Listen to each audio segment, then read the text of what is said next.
Hello friends. स्वागत है आपका हमारे YouTube channel Kids Fun Magic World पर। फ्रेंड्स, हमारा आज का विषय है मैथिली शरण गुप्त का जीवन परिचय। मैथिली शरण गुप्त का जीवन परिचय। प्रारंभिक जीवन। मैथिली शरण गुप्त का जन्म 3 अगस्त 1886 को उत्तर प्रदेश के झांसी जिले के चिरगांव नामक गांव में हुआ था।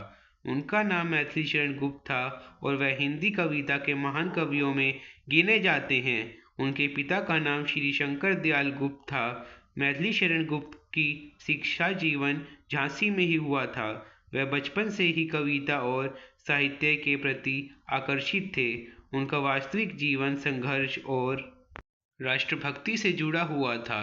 शिक्षा और प्रारंभिक साहित्यिक यात्रा। मैथिली शरण गुप्त ने अपनी प्रारंभिक शिक्षा अपने गांव से ही प्राप्त की थी। इसके बाद उन्होंने उस शिक्षा के लिए इलाहाबाद विश्वविद्यालय में प्रवेश लिया।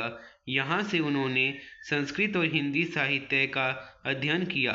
मैथिली शरण गुप्त को शुरू से ही काव्य रचनाओं में रुचि थी और उनकी पहली काव्य रचना भारत बोध के नाम से प्रसिद्ध हुई।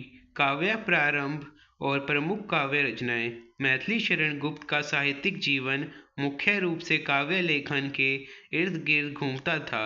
उनकी काव्य रचनाओं में भारतीय संस्कृति, समाज सुधार और राष्ट्रभक्ति की गहरी अभिव्यक्ति मिलती है। उनका काव्य समय समय पर भारतीय जनमानस को जागरूक करने का कार्य करता रहा। उनके प्रमुख काव्य संग्रह निम्नलिखित हैं। पहला, भारत भारती। इस काव्य संग्रह में भारतीय राष्ट्रीयता और संस्कृति के प्रति गहरी आस्था व्यक्त की गई है।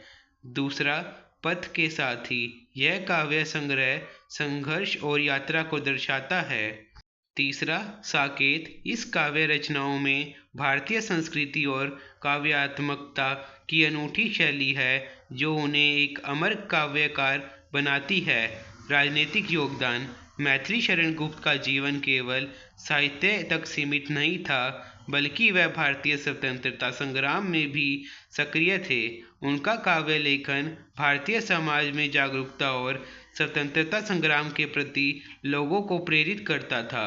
उन्होंने स्वदेशी आंदोलन, हिंदी भाषा के प्रचार प्रसार और भारतीय संस्कृति के सम्मान में कई लेखन कार्य किए। शैली और विशेषताएं। मैथिली शरण गुप्त की काव्य शैली को रचनात्मक राष्ट्रवाद के रूप में जाना जाता है। उनकी कविताएं समाज को जागरूक करने, देशभक्ति की भावना जागृत करने और भारतीय संस्कृति को प्रोत्साहित करने में महत्वपूर्ण भूमिका निभाती है। उनका काव्य भाषा में सरलता के साथ साथ गहरी भावनाओं का समावेश करता है।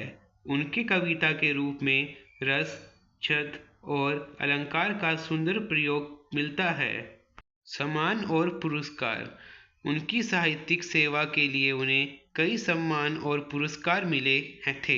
हिंदी साहित्य में उनके योगदान के कारण उन्हें 1951 में कवि रत्न के रूप में सम्मानित किया गया।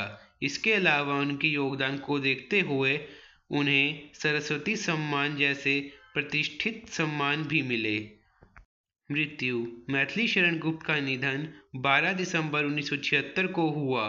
उनका जीवन राष्ट्र, समाज और साहित्य के प्रति उनके योगदान से हमेशा याद किया जाएगा। निष्कर्ष। मैथिली शरण गुप्त हिंदी साहित्य के अद्वितीय कवि थे, जिनकी काव्य रचनाएं आज भी पाठकों को प्रेरणा देती है। उनका साहित्यिक योगदान भारतीय स्वतंत्रता संग्राम के साथ साथ भारतीय संस्कृति की महत्वता को उजागर करता है। धन्यवाद फ्रेंड्स, आपका हमारी वीडियो देखने के लिए। फ्रेंड्स, मुझे उम्मीद है आपको हमारी वीडियो अच्छी लगी। यदि आपको हमारी वीडियो अच्छी लगी तो वीडियो को लाइक कीजिए, चैनल को सब्सक्राइब कीजिए और इस वीडियो को अपने दोस्तों के साथ ज़्यादा से ज़्यादा शेयर कीजिए। Bye friends.